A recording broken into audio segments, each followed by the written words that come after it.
इस कहानी की शुरुआत होती है मिन नाम के एक लड़के को दिखाते हुए जो कि एक मुर्दा घर में मौजूद होता है, पर अचानक उसने नोटिस किया कि वो जिंदा हो चुका है। अब यहाँ मिन स्ट्रेचर पे से उठकर बाहर की तरफ जाने लगा, जहाँ पर कई डॉक्टर्स और नर्स उसे देखकर एकदम चौंक जाते हैं। उन्हें समझ नहीं आ रहा था कि आखिर ये लड़का तो मर चुका था, आखिर ये जिंदा कैसे हो गया। मिन को तो तुरंत ही सारे डॉक्टर्स और नर्स पकड़कर ऑपरेशन थिएटर में लेकर चले जाते हैं उसके ऊपर कुछ रिसर्च करने के लिए। लेकिन मिन को तो बिल्कुल भी समझ में नहीं आ रहा था कि आखिर वो यहाँ क्या कर रहा है। वो अपनी सारी पुरानी यादें भूल चुका है, इसीलिए मिन तुरंत ही वहाँ से अपनी जान बचाकर भागने लगा। वो एक खिड़की से बाहर कूदने की कोशिश करता है, लेकिन उसे पता ही नहीं होता कि ये बिल्डिंग काफी ऊंची है और अब वो उतनी ऊंचाई से नीचे गिरने लगा था। पर अचानक बीच रास्ते में ही मिन को कोई अनजान पावर रोक ले रही थी, जिससे कि वो इतनी बड़ी बिल्डिंग के ऊपर उल्टा चल ले रहा था। ये मिन के लिए बहुत ही ज्यादा चौंकाने वाला और डरावना होता है, क्योंकि ऐसी चीजें उसने कभी एक्सपीरियंस नहीं की। मिन तो इन सारी चीजों को एक सपने की तरह मान रहा था,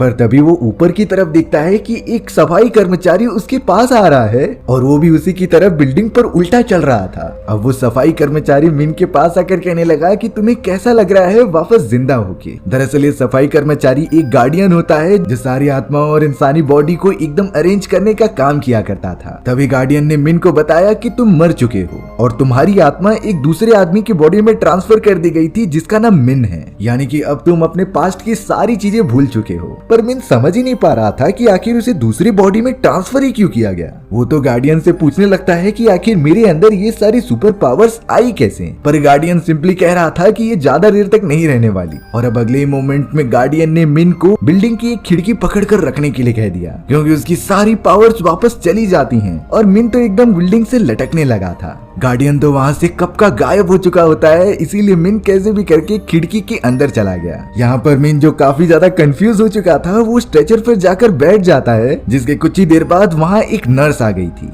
मिन ने तो काफी कंफ्यूजन में आकर वहाँ के एक पानी के ग्लास को दूर फेंक दिया, पर अचानक सारा पानी एक जगह पर रुक चुका था। मिन जब ध्यान से उस नर्स को देखता है तब पता चला कि वो नर्स और कोई नहीं बल्कि गार्डियन है, जिसने कि अपना रूप बदल लिया था। वो गार्डियन मिन से कहता है कि भले ही तुम कोई दूसरी आत्मा हो, पर तुम्हें एक चांस दिया गया है मिन की बॉडी में वापस चल के उसकी जिंदगी जीने का। पर तुम्हें हमेशा मिन की बॉडी में रहने के लिए ये पता करना पड़ेगा कि आखिरकार मिन की हत्या हुई थी या फिर उसने सुसाइड किया था, और अगर सुसाइड किया था तो किस वजह से। गार्डियन ने तो मिन को एक टाइमर भी दे दिया और इससे पहले उसे खत्म करना ही है अपना मिशन। गार्डियन ने तो मिन को छोटा सा टाइम दे दिया था, जिसके खत्म होने से पहले उसे अपना मिशन पूरा करना है। और गार्डियन ये भी समझा रहा था कि और किसी को ये बात पता नहीं चलनी चाहिए कि तुम जिस बॉडी के अंदर हो वो मिन नहीं है। अब यहाँ कुछ दिनों बाद ही मिन को डिस्चार्ज कर दिया जाता है। मिन अब अपने मॉम के पास वापस आ गया था, जो उसे जिंदा देखकर काफी ज्यादा चौंक गई थी, क्योंकि शुरुआत में तो डॉक्टर्स ने ये बताया होता है कि मिन मर चुका है और अब अचानक मिन जिंदा हो गया। वो तो अपने बेटे को देखते ही गले लगा लेती हैं। लेकिन असली बात तो ये होती है कि मिन के अंदर जो आत्मा थी उसे किसी भी तरीके से पता करना है कि आखिरकार मिन के सुसाइड करने की वजह क्या थी। मिन तो अब अपने फैमिली के साथ बड़े आराम से रहने लगा, पर अब उसे अपने फादर के बिहेवियर में कुछ चेंजेस दिखाई देते हैं, क्योंकि मिन के फादर उससे बिल्कुल भी बात ही नहीं कर रहे थे। मिन अपने छोटे भाई से भी मिलता है, जो उससे काफी ज्यादा गुस्सा था। मिन तो थोड़े दिनों के लिए वहीं पर रुक गया था, पर अब मिन को घर के अंदर ही एक कमरा दिखाई देता है जो बंद था। मिन उसे खोलने की कोशिश करता है, क्योंकि ये कमरा और किसी का नहीं बल्कि उसका ही हुआ करता था,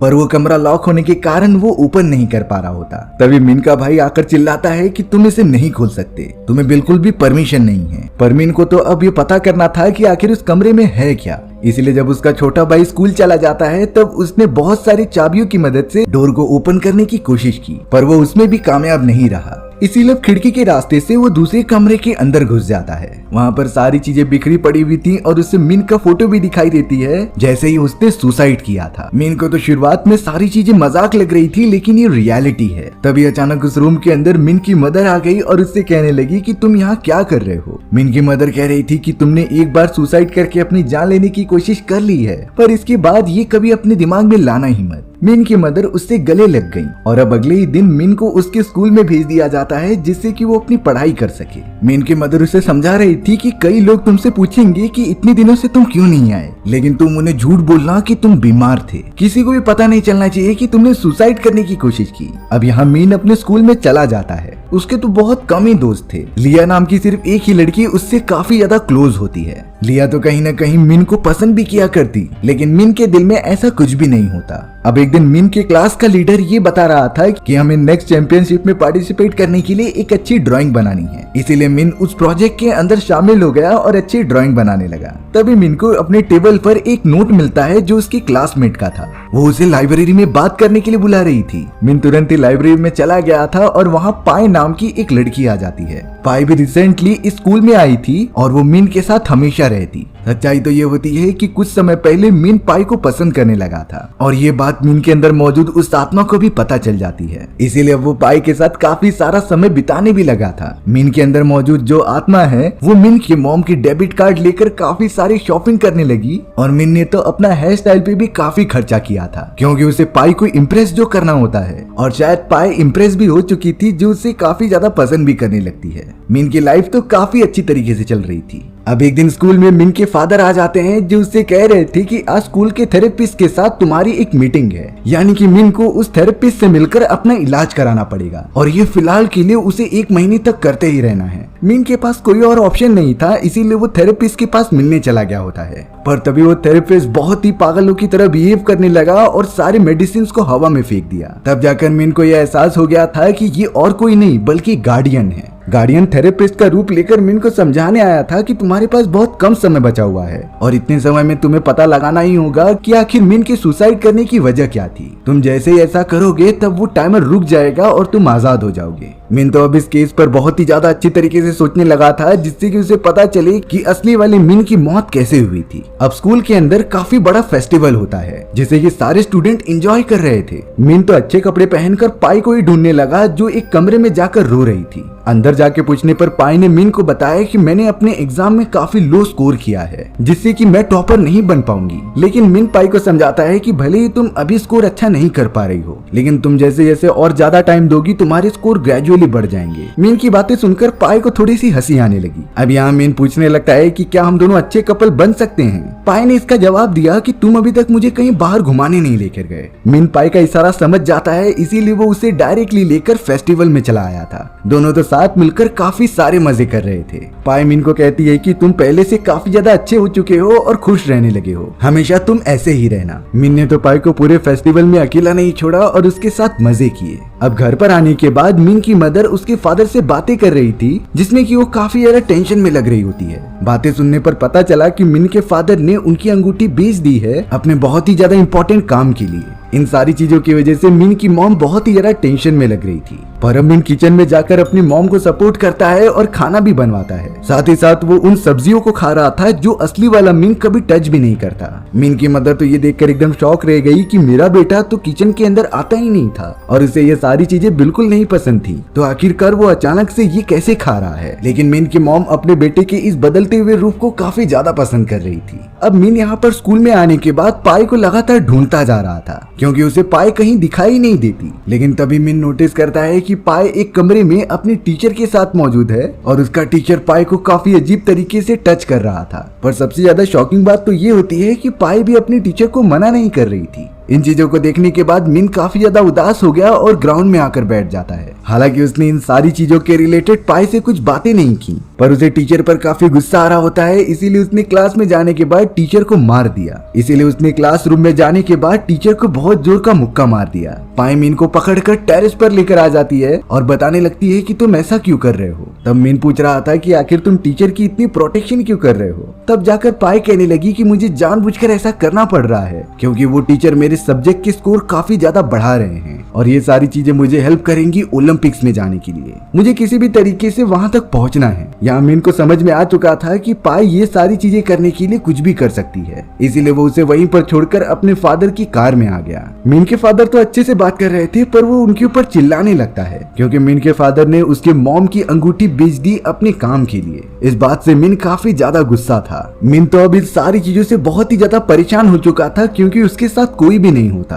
इसीलिए अब मिन घर छोड़कर चला जाता है और एक ब्रिज के ऊपर रोने लगता है। बहुत ही तेज बारिश हो रही थी, लेकिन अगले ही मोमेंट में वो बारिश की बूंदें रुक जाती हैं, यानी कि गार्डियन अब वहाँ पर आ चुका है। वो एक बच्चे के रूप में होता है और मिन से पूछ रहा था कि क्या रीजन है कि मिन ने अपनी जान ली। मिन के अंदर मौजूद वो आत्मा कह रही थी कि उसकी पूरी फैमिली ही इसकी जिम्मेदार है। मिन इस जिंदगी से नफरत करने लगा था। उसके कोई भी फैमिली मेंबर्स उसका साथ नहीं देते थे और उसे मोटिवेट नहीं करते थे। आखिर ऐसी बेकार जिंदगी किसे चाहिए? और इन्हीं रीजंस की वजह से मिन ने अपनी जान ली होगी। लेकिन ये जवाब देने के बाद ही वो टाइमर रुकता ही नहीं, यानी कि मिन के अंदर मौजूद जो स्पिरिट है उसने इसका गलत जवाब दिया है। गार्डियन मिन को समझा रहा था कि तुम्हारे पास सिर्फ 2 दिनों का समय है, इसमें तुम्हें पता लगाना होगा कि मिन ने आखिरकार अपनी जान क्यों ली थी। अब मिन यहाँ पर अपने घर पर आ गया था, जहाँ उसके रूम पर लिया आती है। लिया मिन से कह रही थी कि तुम मेरे लिए जो ड्राइंग बना रहे थे वो कंप्लीट हो गया कि नहीं। लेकिन मिन अब बहुत ही ज्यादा गुस्से में था, इसीलिए वो लिया के ऊपर चिल्लाने लगता है कि तुम एक ड्राइंग के पीछे कैसे पड़ी हो,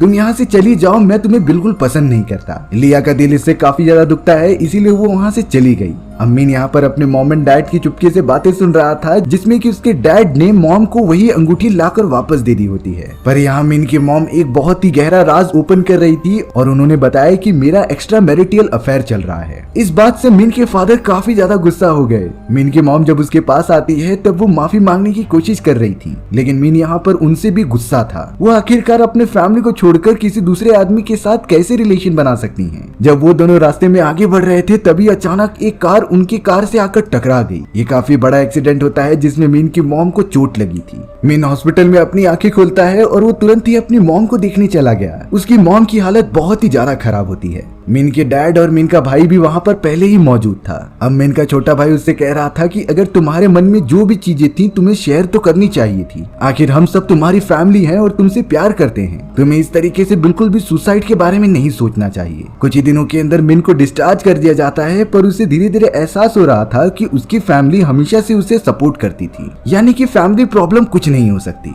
मिन अब सारी बातें समझ चुका था, इसीलिए वो स्कूल में चला जाता है जहाँ पर पाए को सम्मानित किया जा रहा था अच्छे रैंक लाने के लिए। पर पाए जैसे ही मिन को देखती है वो शर्मिंदा होकर कुछ बोल ही नहीं पाती और दूर भाग जाती है। मिन तुरंत ही पाए को जाकर समझा रहा था कि इसमें तुम्हारी कोई गलती नहीं थी, बल्कि ये काम तो उस टीचर का था। पाए बहुत ही ज्यादा कंफर्टेबल हो गई मिन के साथ और अब उसने प्रिंसिपल से जाकर टीचर की कंप्लेन भी कर दी। मिन तो अब लिया के पास भी चला आता है उससे माफी मांगने के लिए, क्योंकि उसने उसके साथ बड़ा बुरा बर्ताव किया था। मिन कह रहा था कि तुम हमेशा मेरे साथ थी, लेकिन मैं ही तुम्हारी अहमियत नहीं करता था। लिया भी अब मिन को कैसे भी माफ कर देती है। मिन ने तो लिया के लिए एक अच्छी ड्राइंग भी बनाई थी जो उसे काफी ज्यादा पसंद आई। लेकिन अब अचानक मिन को कुछ अजीब सी चीजें याद आने लग जाती है कि उसने अपनी जान कैसे ली। दरअसल इन सारी चीजों में कोई भी रिस्पॉन्सिबल नहीं था, बल्कि ये तो मिन की मेंटालिटी थी और वो समझता था कि वो अकेला है। वो अच्छी चीजों को कभी अपना ही नहीं पाया, यानी कि मिन के सुसाइड करने के लिए वही जिम्मेदार है। अब अचानक सारी चीजें रुक जाती है और उसके सामने गार्डियन आ गया था। गार्डियन ने कहा कि तुमने सही रीजन ढूंढ लिया है